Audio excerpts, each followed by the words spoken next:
So I was on my way home yesterday afternoon, and for those of you not in Holland watching in simulcasts or whatever, it's been a beautiful late May here in Holland. And so I stopped off in the local supermarket and I bought myself some of those most summery of fruits, some strawberries. Now when I got there, I was kind of shocked by the price of them, so I just got myself a little box, put it in my trolley, headed over to the meat department, because also it's a fantastic barbecue weather. Oh, there we go, that's how much they cost. And I get to the meat department and have a look at the prices. And I'm kind of surprised, really, because for some reason, the strawberries are twice as expensive as the meat, as the beef. Now, when you think about this, you realise that a cow, during their lifetime, eats something like 30 kilos of feed a day. They live for 2 years, they produce 500 kilos of beef. That means for every kilo of beef that you have sold, has taken 50 kilos of feed. Alfalfa, soya, barley, maybe grass if the cow's lucky. But most of it has got to be grown, harvested, processed, exported. Whereas our strawberries need water and fertiliser. They take only a couple of months to grow, and they're generally local. So what's going on? How come our strawberries are twice as expensive as our meat? The answer that everybody tells me is, don't be stupid, it's down to supply and demand.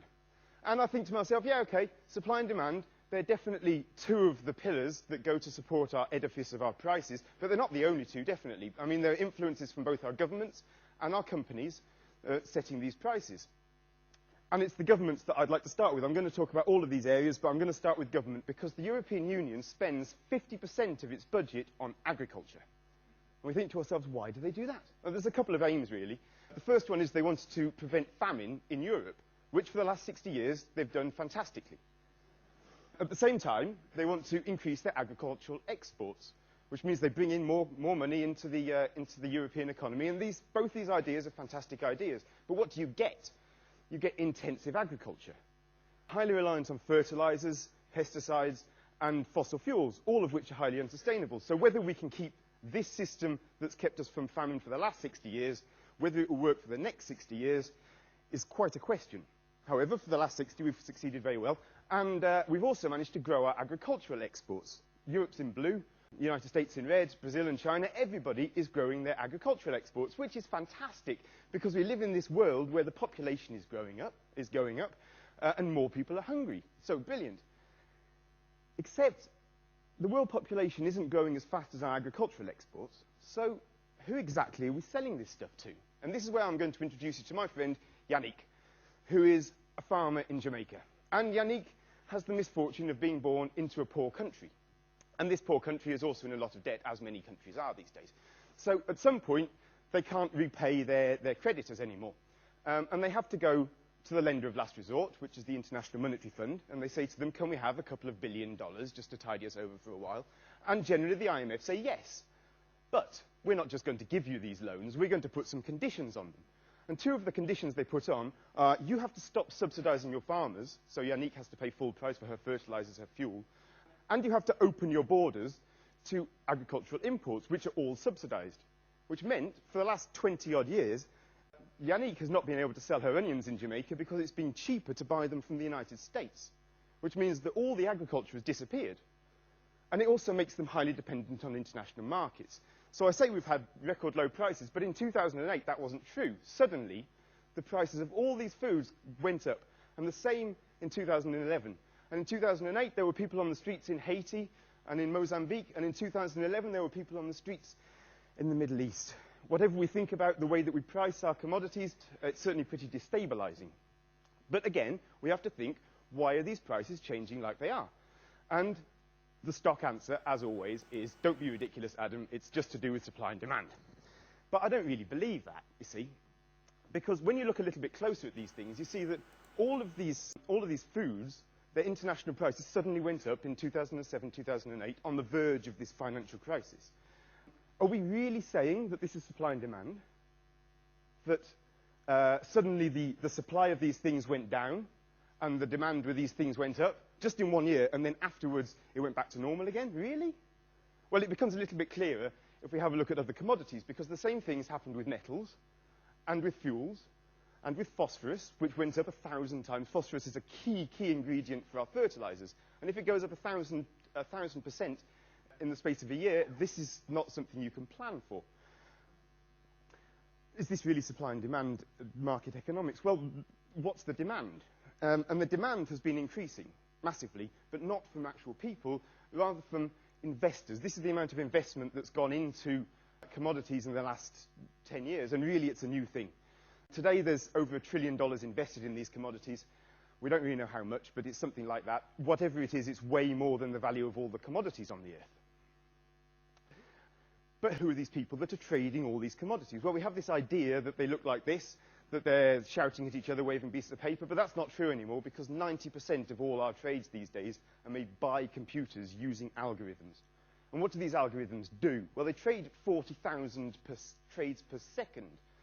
And they all basically follow the same news and the same data. So when one goes up, they all go up. And when one goes down, they all go down. We create this huge pattern like this. And what do they trade? They trade commodities, but they also trade currencies. And the thing that they trade the most are the stocks and shares of our biggest companies, which are all measured on these indicators, the Dow Jones, the FTSE 100, which you hear about all the time. Basically, they're just the ownership rights of these really large companies, all put together.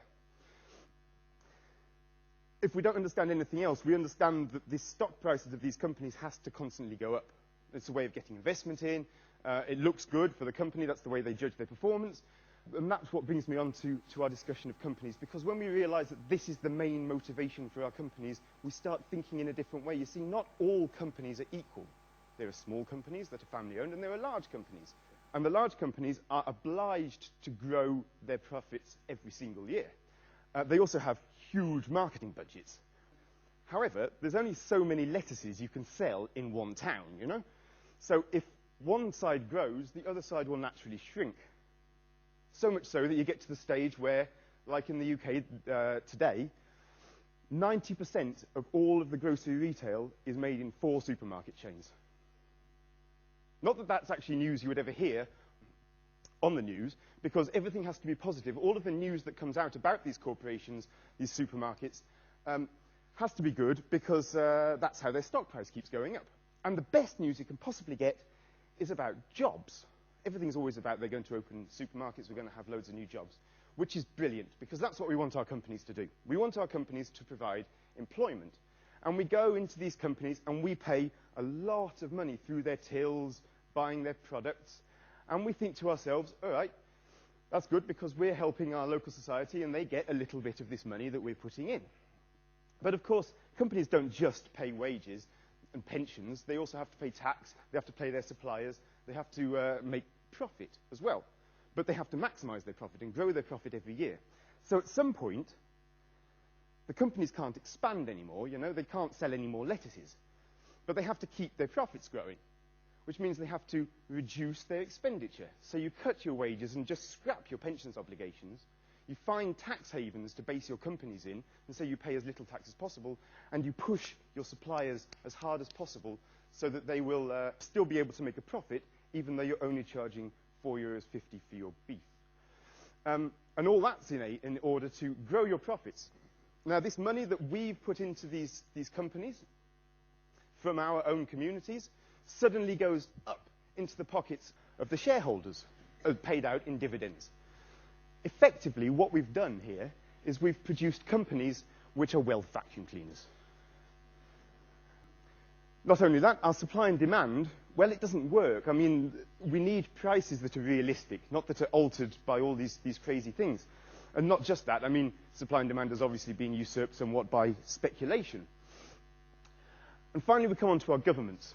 And our governments haven't done anything about supply and demand or companies. Not just that, though. They found a marvellous way of sustaining the unsustainable, especially in agriculture. Because without all these subsidies, it just wouldn't work. So we look at this edifice that we have, and we think to ourselves, blimey, those pillars, they're a bit, you know, they're pretty solid. How on earth are we going to do anything about this impregnable edifice which faces us? And actually, the answer is simple, because at the base of this whole structure is built upon you and me. It's us that keeps this thing going. So if we're going to make a change, it needs to be us that make that change. As I've shown, our companies, our governments, our markets are not capable of doing it. It's us that need to do it. And what does that change need to be? Well, it needs to be local and it needs to be small. You want to be buying local products through small retailers, because more of the money from your community will stay within your society if you buy from small retailers than large ones. And what does that mean in real life? Well, obviously, you know, we can think about agriculture, and you want to be buying your strawberries really from the guy next door rather than from some big supermarket. We're already talking about permaculture and these ideas of living with nature rather than against it. And, I mean, the popularity of farmers' markets is growing every year. So we're getting there, you know? We're doing these things. They just need to be done more. But a local small economy is not just about agriculture, because a local small economy is also about providing employment, making furniture, jewellery, mending clothes, making birthday cakes, all sorts of things. We need somebody to make it, but we also need to provide the demand.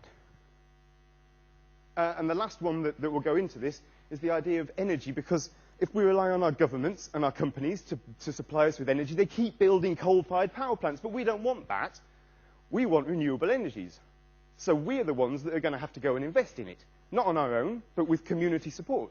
If you put all your money together in a community, you can afford to move yourself into renewable energies.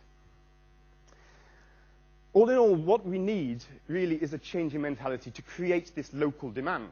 And it's a change in mentality, it's a change in the way that we see the world. In fact, it's sort of a different age, if you will.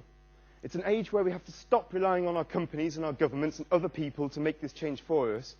And it's where we have to stand up and take responsibility for this and build ourselves an age of responsibility. Thank you all.